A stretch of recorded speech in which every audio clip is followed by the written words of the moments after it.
lundi 22 décembre, il est 16h30. On se retrouve pour les calendriers de l'Avent. Alors, le 22, on approche de la fin.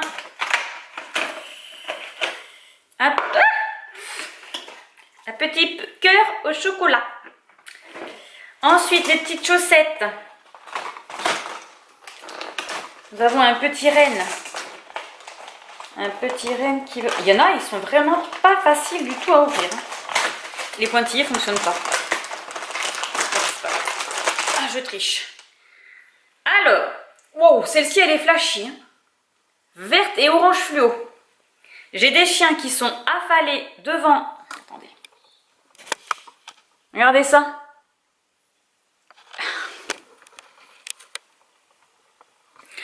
Lonax, il fait style, si je suis là, couché par terre, peut-être qu'elle aura pitié de moi. Mon petit colibri. J'adore ces couleurs, elles sont magnifiques. Allez, petit 22. Je les ai pas toutes mangées encore.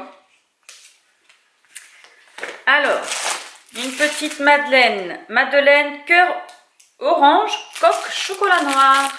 Voilà. Ah, quand je pense que c'est la fin, c'est trop triste. Trop triste, trop triste. Nivea, le 22, c'est une grande porte. Hop, qu'avons-nous de caché?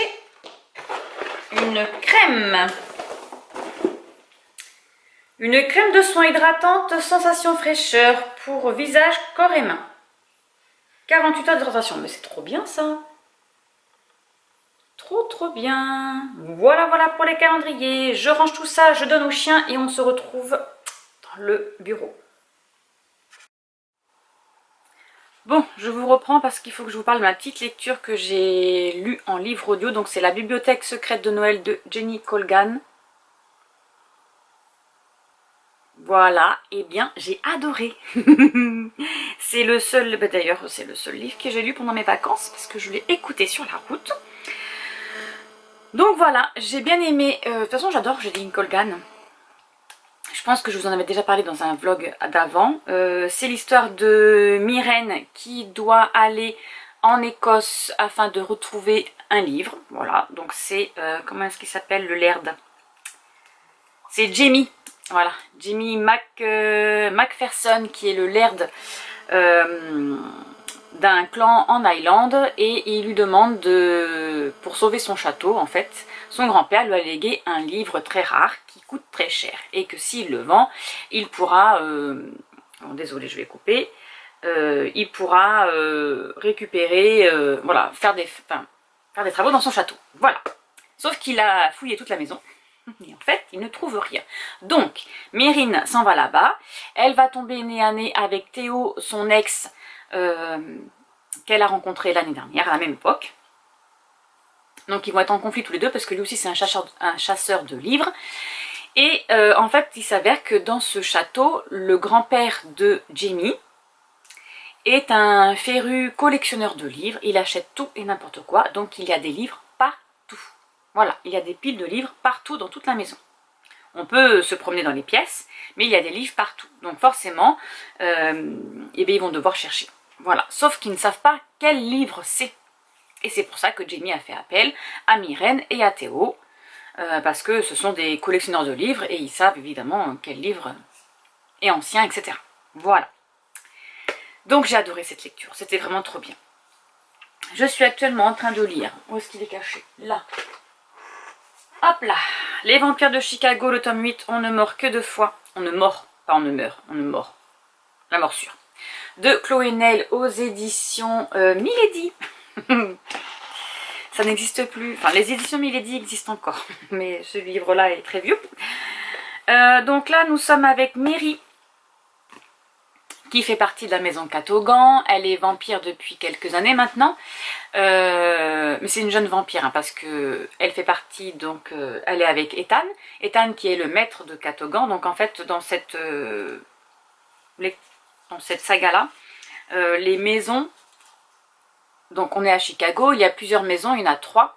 Et chaque maison a son maître vampire, avec leur garde, leur sentinelle, voilà, ils ont chacun leur petit truc. Et Mary, elle va se retrouver contre sa volonté, changer en vampire. Un truc dans ma gorge. On va boire un petit coup.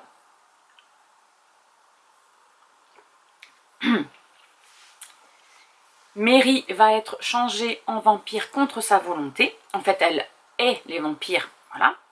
Bon, dans cette vision-là, voilà, les vampires sont connus à Chicago, etc. Ils sont pas méchants, voilà. Bref, elle est les vampires et un jour, elle va être changée en vampire. Elle va se retrouver dans la maison Cadogan, donc c'est Ethan qui va s'occuper d'elle. Elle, tout ce qu'elle va faire, c'est l'embêter, donc elle ne va pas l'écouter, hein, voilà. Ses ordres, elle en a rien à faire. Elle fait ce qu'elle veut, sauf que elle a besoin de sang pour survivre, voilà. Elle va choisir de rester vampire au lieu de mourir. Et elle va devenir sentinelle. C'est un peu une enquêtrice, voilà. Donc quand il y a des soucis, elle doit enquêter chez les gens. Voilà, elle est un peu dans le grade des gardes. Elle n'est pas garde du corps. Alors si, un peu quand même, parce que du coup elle est garde du corps d'Ethan, le maître vampire, parce que tout vampire dans une maison doit protéger son maître vampire, voilà. Et elle va apprendre à se battre avec des katanas, voilà, elle va apprendre plusieurs arts martiaux, etc. Là, dans cette histoire-là, il va y avoir des émeutes anti-vampires qui vont mettre le feu à une banque de sang et ensuite à une autre maison. Voilà. Donc la maison Cadogan va récupérer les vampires de cette maison qui a été brûlée, parce que évidemment hein, ils vivent que la nuit, hein, le jour ils meurent, hein, voilà, à cause du soleil, donc ils vont récupérer tout le monde, ils vont les aider, etc. Sauf que dans le dernier tome, ils ont été virés un peu du groupe mince, comment on dit, du consul, pas du consulat, des PJ, les PJ ce sont des... Bon bref, ils doivent trouver qui est l'instigateur de ces groupes de crépuscules là, anti-cro, afin de pouvoir se protéger, parce que après, ça sera eux les prochains qui vont être attaqués. Voilà, donc là j'en suis là, j'ai bien avancé, je ne sais plus à quel chapitre j'en suis, parce que je l'ai lu sur ma liseuse. J'en suis à 68%, chapitre 14, voilà. Donc j'ai bien avancé, j'ai lu un petit peu hier soir. Voilà, côté lecture. Sinon, écoutez, je vais vous laisser ici pour aujourd'hui. Je pense qu'on se retrouvera demain pour la suite des vlogs. Parce que là, concrètement, je ne vais pas faire grand chose aujourd'hui. Je dois après récupérer les enfants.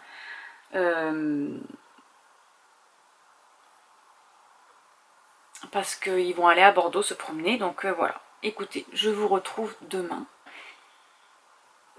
En espérant que je tente de tout faire. Demain, normalement, j'ai prévu d'aller... donc, il faut que j'aille à la poste, il faut que j'aille à la pharmacie récupérer les médicaments pour Maëlie. Voilà, j'ai plein de petites choses à faire. Mais surtout, il faut qu'on commence les biscuits de Noël. Et oui, parce que mercredi, ça approche. Et mercredi, après, je vais être dans la cuisine. Donc, je ne vais pas m'occuper de ça. Même si les filles le feront, bien évidemment. Allez, sur ce, je vous laisse et je vous dis à demain.